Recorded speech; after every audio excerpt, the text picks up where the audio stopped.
like Mrs. Merkel, even Vladimir Putin and so on, they all have been young global leaders of the World Economic Forum. Mm-hmm.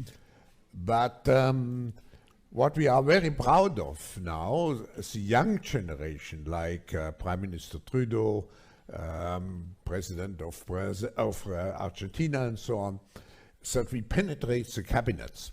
So yesterday I was at a reception for Prime Minister Trudeau, and I know that half of this cabinet, or even more half of this cabinet, are actually young global leaders of the World Economic Forum. Constituent that wanted me to ask a question about outside interference to our democracy. Klaus Schwab is the head of the World Economic Forum, and he bragged how his subversive WEF, World Economic Forum, has, quoted, infiltrated governments around the world. He said that his organization had penetrated more than half of Canada's cabinet. And I was wondering, in the interest of transparency, could the member please name which cabinet ministers are on board with the WEF's agenda?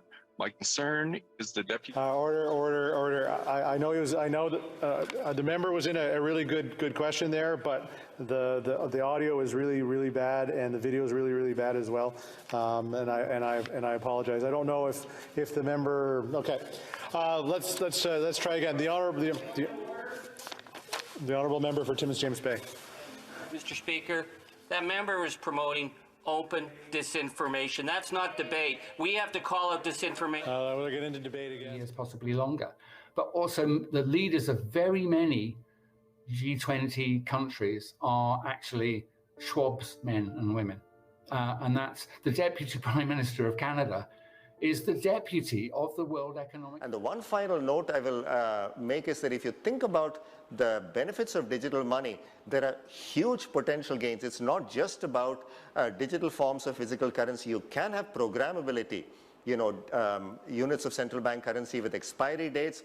You could have, as I argue in my book, a potentially better and some people might see it, or a darker world where the government decides that units of central bank money can be used to purchase some things, but not other things that it deems less desirable, like, say, ammunition or drugs or pornography or something of the sort.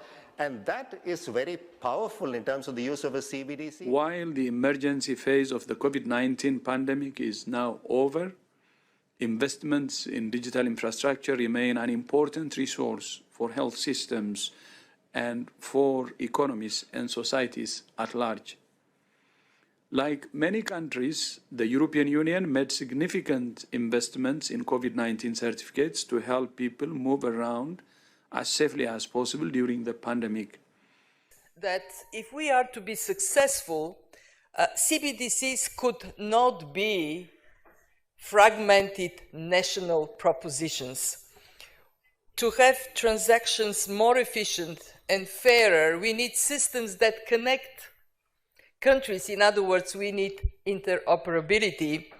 And for this reason, at the IMF, we are working hard on the concept of a global CBDC platform to trade and to manage risks. The key difference with the CBDC is that central bank will have absolute control on the rules and regulations that will determine the use of that expression of central bank liability. And also, we will have the technology to enforce that.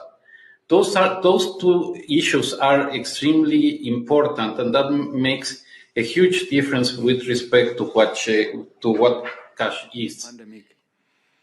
The European Union's certification system was used by all 27 EU member states and more than 50 other countries. Building on the success of the EU system, WHO is proud today to launch the Global Digital Health Certification Network. So thank you so much to European Union for the excellent certification system that you have transferred to us, and we have the chance to build.